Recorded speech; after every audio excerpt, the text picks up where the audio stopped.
Okay, let's unpack this. Have you ever been caught in a moment?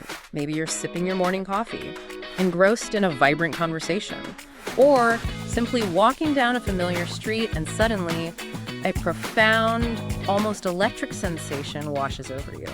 It's not just a memory, but a powerful, eerie feeling that you've lived this exact moment before, that everything unfolding around you is a precise replay of something from your past. Yeah, that feeling. It's unmistakable. This isn't just fleeting recognition, it's that universally acknowledged jolt of déjà vu, a sensation that transcends cultures and backgrounds, momentarily pulling us out of the ordinary flow of time. Right. What is it about that feeling that makes us pause, that makes us feel, even for a split second, like the very fabric of reality just shivered? It's a truly mesmerizing experience. It really is. And what's truly fascinating here is how intuitively pop culture has tapped into this unsettling nature of déjà vu, often presenting it as a direct signal of an underlying instability in our perceived reality. Like in The Matrix. Exactly. Take that iconic scene from The Matrix, for instance. Neo sees a black cat dart past. Then moments later, another black cat, identical in every way, performs the exact same action. Yeah, I remember that. Creepy. And what's the immediate chilling conclusion drawn by the characters? It's a glitch in the system. Right, a glitch. It's explicitly presented as a sign that something fundamental in their reality has been altered or is actively being rewritten. It's a moment that makes the characters and us as viewers question everything they thought they knew about their world. Absolutely. It's a brilliant cinematic moment that perfectly encapsulates that feeling. And while for some, it might be just a glitch, for experienced dream masters and those of us committed to exploring the deeper layers of our inner worlds, déjà vu can be so much more than just an oddity. Much more. It's not just a strange neurological quirk. It can be a potent, even deliberate trigger for lucidity.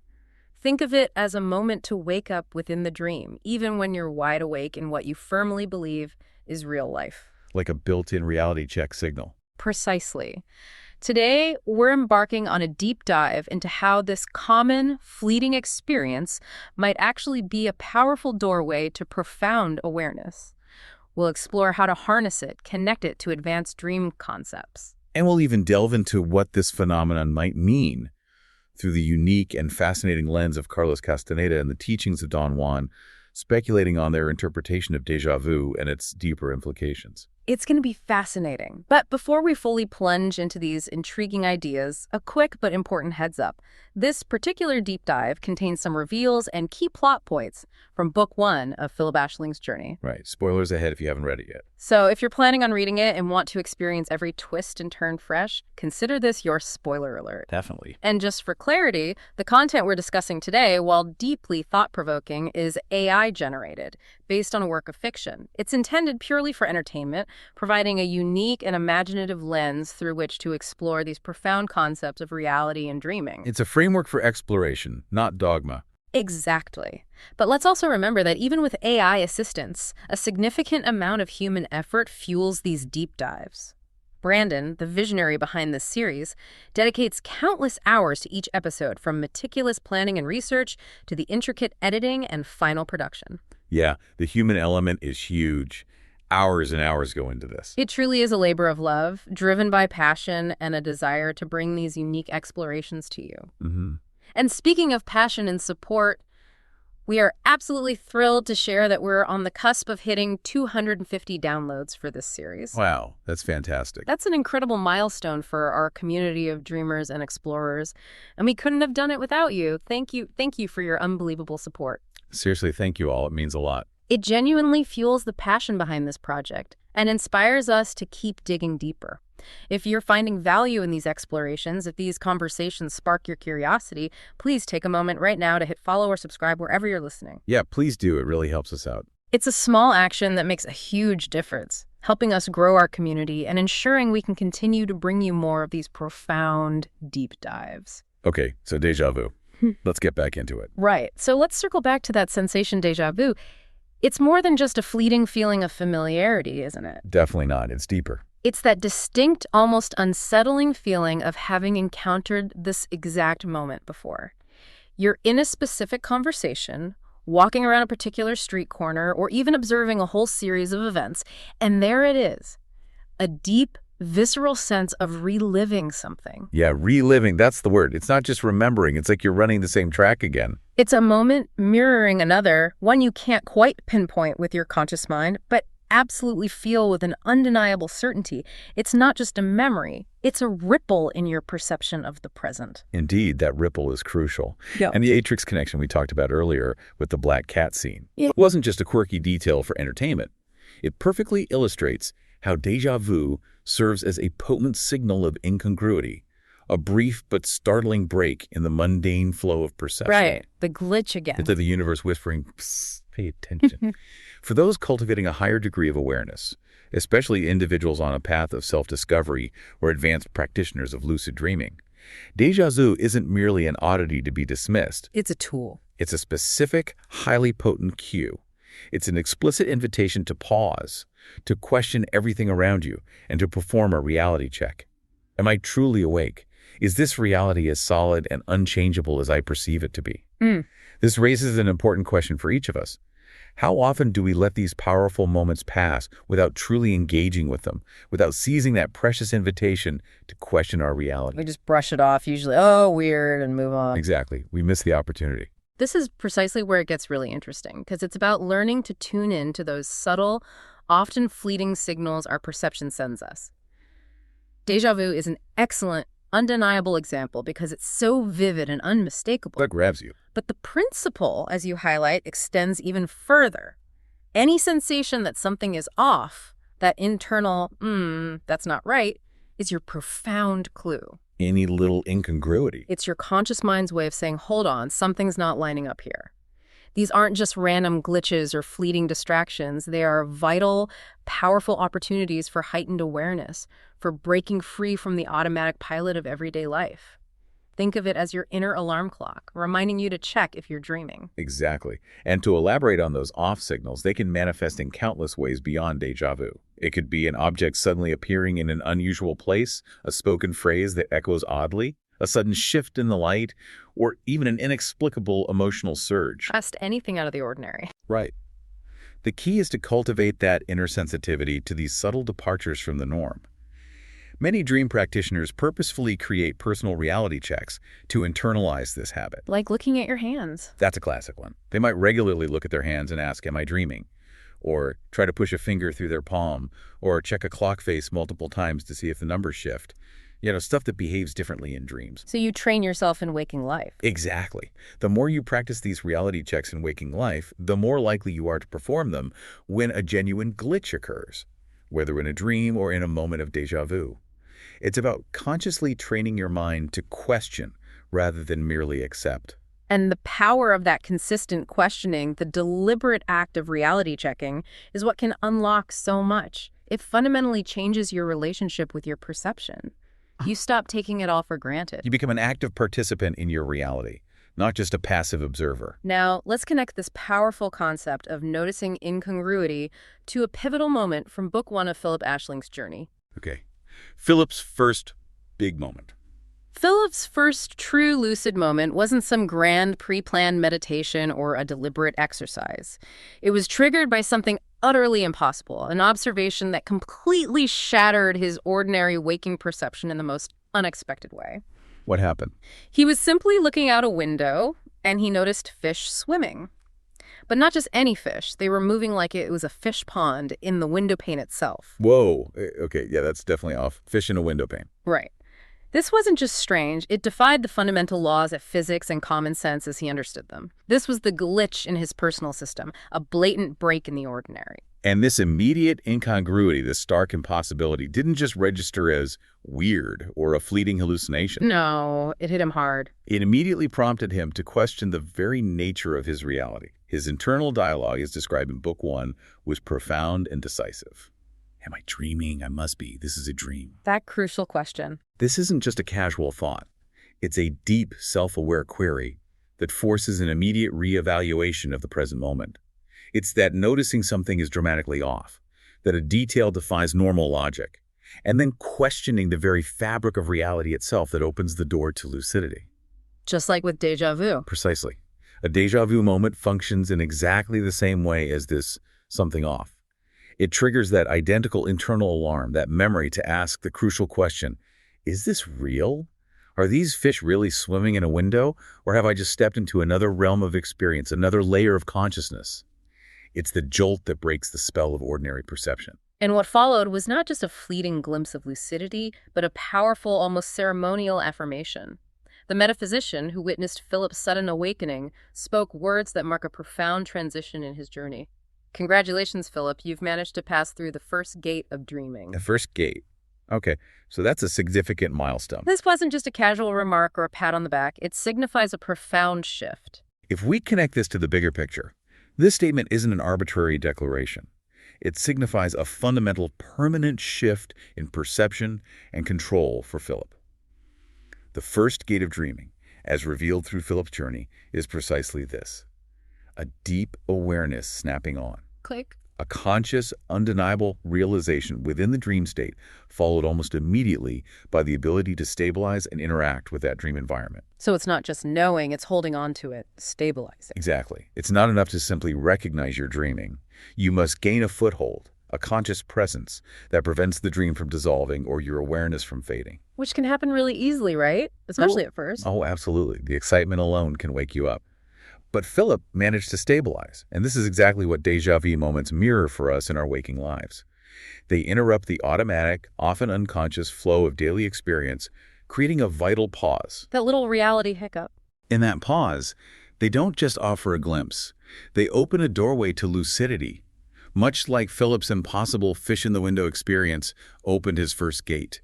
It's an invitation to become truly present, truly aware, and truly in control. So the first gate isn't just about spotting something weird. It's about what you do with that observation.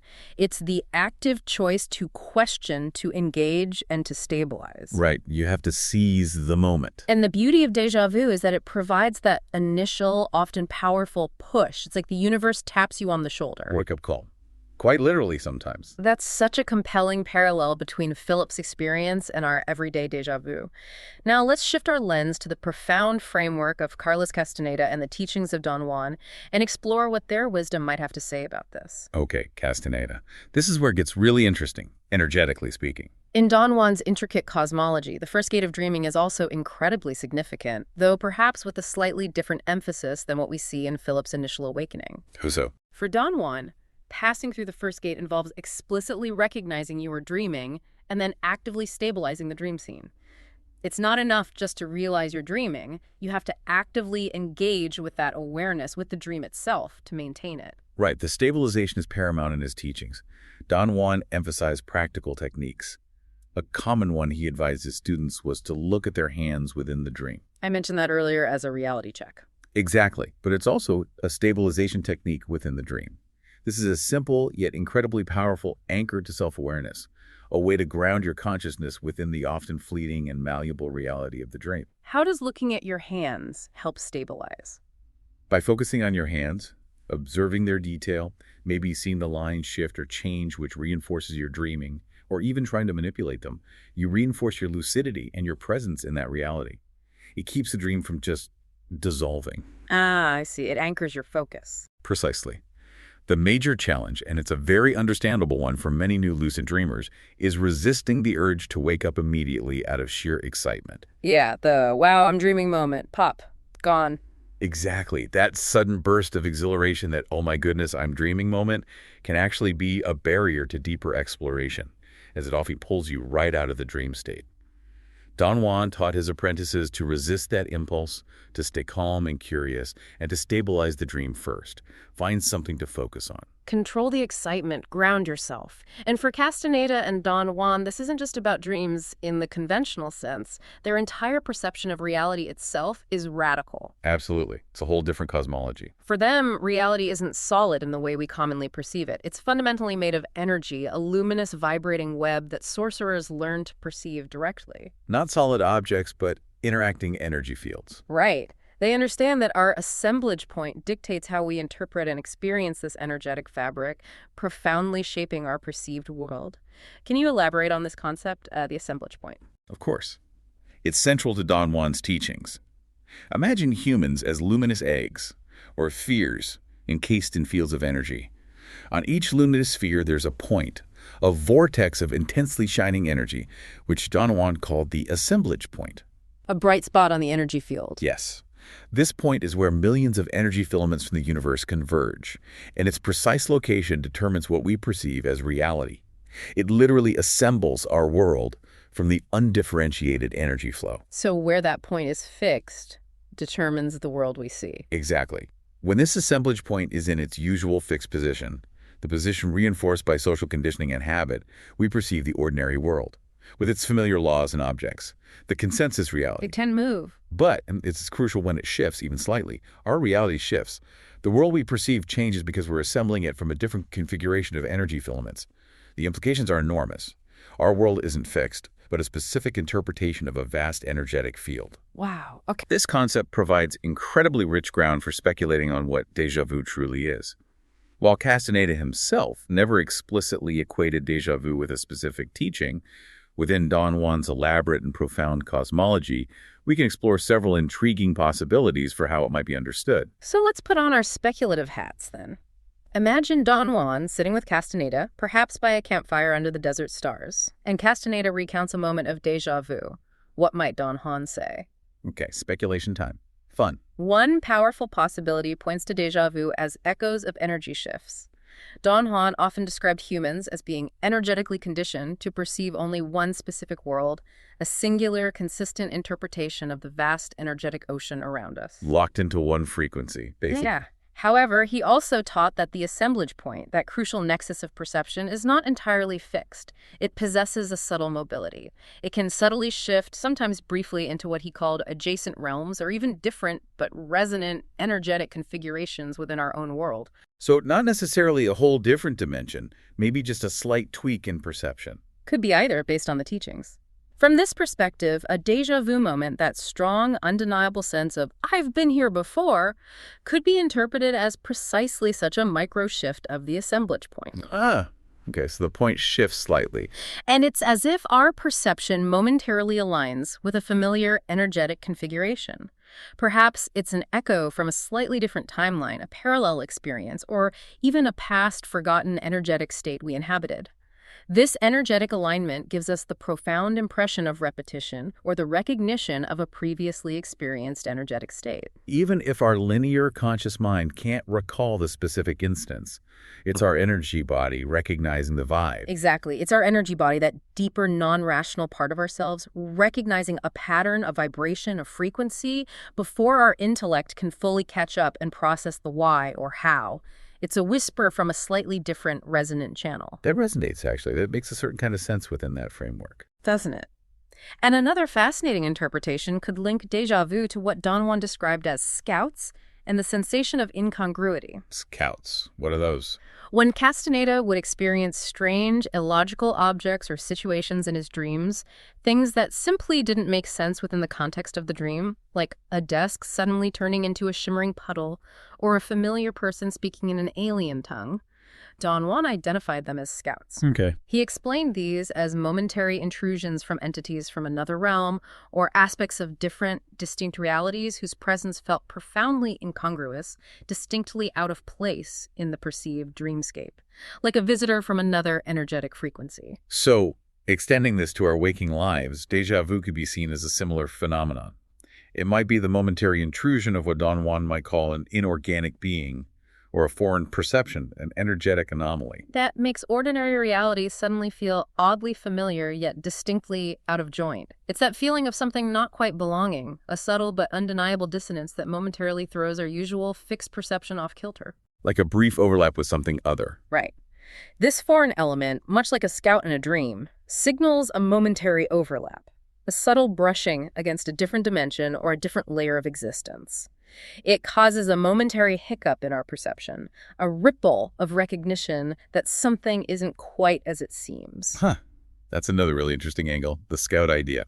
Then there is the intriguing concept of the dreaming emissary and its role in repetition, which could also shed light on déjà vu.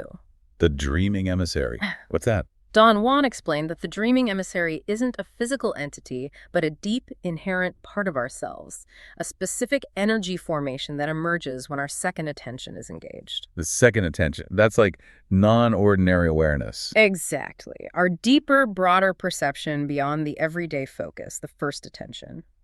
This emissary often communicates things dreamers already know, repeating knowledge they hadn't consciously realized was theirs. So it brings existing, but maybe subconscious knowledge to the surface. Precisely. This implies a deeper, inherent wisdom or a vast store of awareness within us, a part of our being that holds information beyond our immediate, everyday grasp. From this perspective, déjà vu could be framed as an echo of the emissary's work. It's a subtle but insistent reminder from the second attention, that broader, more encompassing awareness. That we are perceiving something we unconsciously, perhaps in other dream states or alternate states of awareness, have already experienced. So it's not necessarily a new event repeating, but our awareness recognizing something we already encountered on another level. That's the idea. It's not necessarily a new event unfolding. It's a recognition, a bringing to conscious light something that was already known at a deeper, more energetic level. It's the emissary nudging us, saying, you know this. You've been here before, not just now, but in a deeper sense. Okay, 3 really distinct but plausible interpretations from that perspective. Energy shifts, scouts causing incongruity, or the emissary reminding us of deeper knowledge. Exactly. Ultimately, while Castaneda never explicitly gave a single definitive explanation for déjà vu, within Don Juan's elaborate cosmology, it could be understood as a momentary, potent overlap of worlds, where the energy body recognizes something before the rational, linear mind fully processes it.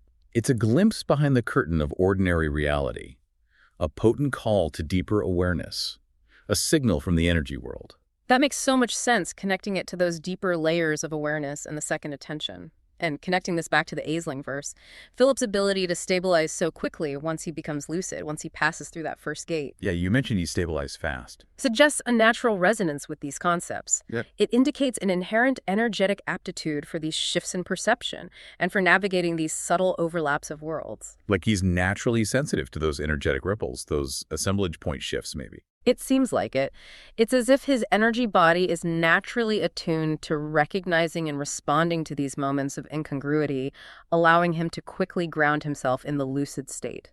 He's a natural at navigating those energetic ripples. Which makes his journey through the gates of dreaming potentially very interesting. Absolutely. And speaking of Philip's journey, we have some exciting news. Oh, yeah? We are thrilled to share that a Kickstarter for the Phillip Aisling series is coming soon. Awesome. That's great news for people following the story. It really is. Be on the lookout for early bird rewards and exclusive bonuses, some really cool stuff planned. Nice. Early birds get the worm or the exclusive dream artifacts. Something like that. This is your chance to support Phillip Aisling's journey right from the beginning and become a part of bringing this imaginative world to life in a bigger way. So keep an eye out for that. Definitely worth checking out if you're enjoying these explorations. Okay, so we've talked individual déjà vu, Philip's gate, Castaneda's gate. What about something bigger? Exactly where I was going. Now let's expand this concept even further beyond the individual experience to what we might call collective déjà vu. Collective déjà vu, like a whole society feeling it. Sort of. It's this profound and unsettling sense that entire cultures, not just individual people, are reliving the same dream. It manifests as history looping, where recurring patterns reappear across decades or even centuries, echoing with an uncanny familiarity that can sometimes feel almost prophetic. Oh, I think I know what you mean. History repeating itself, but with that feeling of, haven't we learned this already? Precisely. It's not about individuals being reincarnated into the same roles or some mystical determinism. Rather, it's about observing undeniable patterns. Like what kind of patterns? Consider the undeniable familiarity of cycles in history. Wars erupting from similar geopolitical tensions, economic bubbles swelling and bursting with uncanny parallels, market crashes echoing previous ones. Yeah, the dot-com boom and bust, the 2008 crash. Periods of intense technological speculation followed by busts, and even cultural renaissances or periods of social upheaval that seem to mirror those of the past. These events often echo with a disquieting sense of having been here before. It's not just a superficial similarity, it's a deep systemic resonance that suggests a larger, often unconscious pattern at play within the collective human experience. The details change, the costumes change, but the energetic structure feels eerily the same. A powerful and often chilling example of this collective déjà vu can be seen if we look back at the 1929 financial collapse, the start of the Great Depression. Okay, 1929. Big one. The world faced an unprecedented financial catastrophe fueled by rampant, unregulated speculation in the stock market, staggering income inequality, and unchecked corporate greed. These were the core drivers of that global downturn. Sounds disturbingly familiar in some ways. Doesn't it? Now, fast forward roughly 100 years and look at the patterns surfacing in our own time.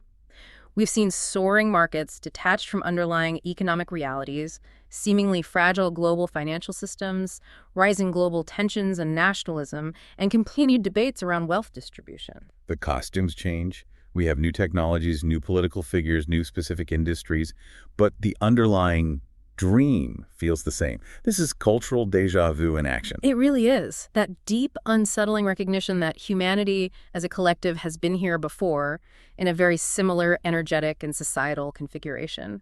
We often see the same lessons presented to us again and again. So how would someone like Don Juan interpret that collective déjà vu? Well, again, speculating, but from a Don Juan-inspired perspective, this isn't simply history mindlessly repeating itself as a random happenstance. It's not just inevitable cycles.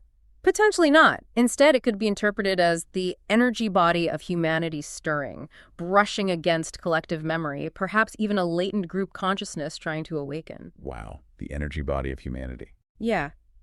The patterns we see reemerging are not curses, but opportunities.